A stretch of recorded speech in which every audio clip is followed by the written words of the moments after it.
So the claim that I'm responding to is that the NHL will not ban fighting anytime in the near future. The advocate's secondary claims included fighting is ingrained in how the sport of hockey is played, or fighting is part of the written and unwritten rules of hockey. The second secondary claim is that players themselves are not interested in banning fighting because of its important role in player safety and team morale. And the third secondary claim is that there are too many other changes that must come along with the elimination of fighting. The first issue with this argument lies with the first supporting claim. First off, it's not easily identifiable. If the claim is that fighting is ingrained in how the sport of hockey in itself is played, then the issue lies with the fact that this isn't a claim, this is a statement of fact. When Rule 56, which regards fighting, was established in 1922, it took away any sort of refutability from this claim. And in order for something to be a claim of fact, it has to be able to be refutable and be based off someone's beliefs. Secondly, if the claim is that fighting is part of the written and unwritten rules of hockey, the issue lies with the whole unwritten rules thing. If a rule becomes unwritten, it loses any sort of credibility. It can be subjective and entirely up to one's own interpretation, and it can very easily change over time. So the second secondary claim that players don't want to ban fighting because it aids in player safety is a paradox. Fighting in and of itself is unsafe. Concussions are mild brain trauma injuries and can result from any sort of outside pressure or force exerted on the cranium. In fact, the Center for Disease Control, our nation's health protection agency, informs us that concussions can have long-lasting effects on multiple aspects of our consciousness, including but not limited to our thinking, so our memory and reasoning, sensation, so like our sight or our balance, language, i.e. communications, expressions, understanding, and emotion, depression, anxiety, personal feelings, aggression, acting out, and even social inappropriateness. Secondly, the statement that players don't want to get rid of fighting is also inaccurate. Some players, like Florida Panthers veteran defenseman Willie Mitchell, who suffered numerous shots to his head, said that the NHL has to do a better job of penalizing those who make these kinds of blows to the head. Fighting in hockey is already on the decline, and players haven't started to try cause more fights because of it. The total elimination of fighting wouldn't change the game much at all, which leads me to my third secondary claim. There are too many other changes that must come along with this elimination of fighting has no true basis.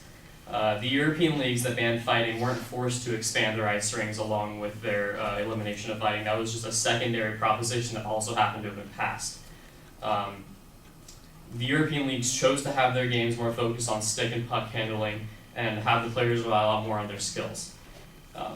This wouldn't result, if the NHL decided to ban fighting, it wouldn't result in much of a change to the gameplay at all. We could just decide to eliminate banning, and it wouldn't decrease the amount of physical activity in the game. There would still be body checks, and there would still be whole teams trying to go after one puck. So it would be just as physical as before. But it would have the added addition of more player skill. I'm sure our teams would also try to rely a little more on stick and puck handling and general player skill. We would see more players that can handle sticks and pucks with higher proficiency. So in conclusion, hockey isn't a game about fighting. It's not a boxing match or an MMA fight. Hockey is a game that found its roots in the European ball and stick games like lacrosse and hurling. There's a high likelihood that fighting will soon be banned in the NHL.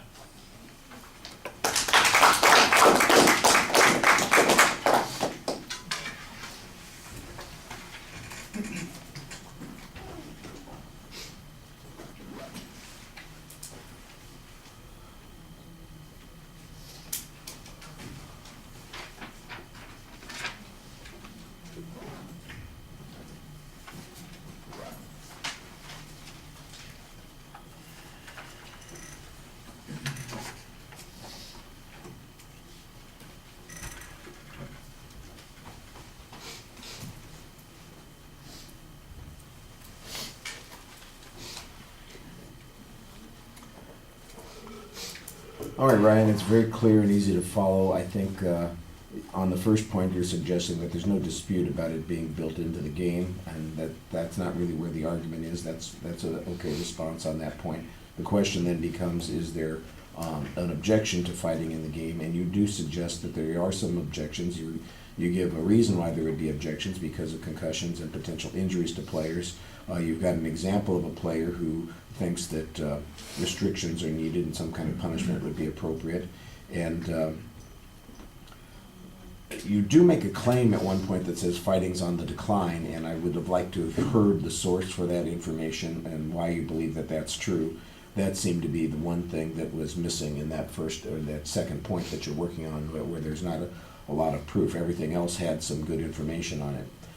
And then on the way it would change the game, I thought that you did a nice job using the European model to kind of answer the point that the advocate's talking about, in essence, that they didn't change the rink size because of getting rid of fighting. That was just a concurrent decision that they made. That the game still continues to be about, as they say, stick and puck handling. And you make an argument about the physical action being continued in the process, and I understand that. And one of the things that might also be helpful would be to see if there was a declining interest in hockey in Europe, where they do have those restrictions, or are there fewer players, or is the scoring down, or any of those kinds of things. Because if you could show that the game really hasn't changed that much, that would make your argument a little bit stronger on those points. I think that you asked some pretty reasonable questions here. It's very basic. The first point, you're suggesting, well, there's no dispute that it's part of the game. The question is, does it need to be part of the game? Can the game succeed without fighting? And are there criticisms of it? I think that there might be a little bit more argument that suggests that there is kind of a suggestion that we need to move away from this sort of thing. Although I think that's really the responsibility of the advocate to show that there's a reason that we're having that argument in the first place. All right, thank you.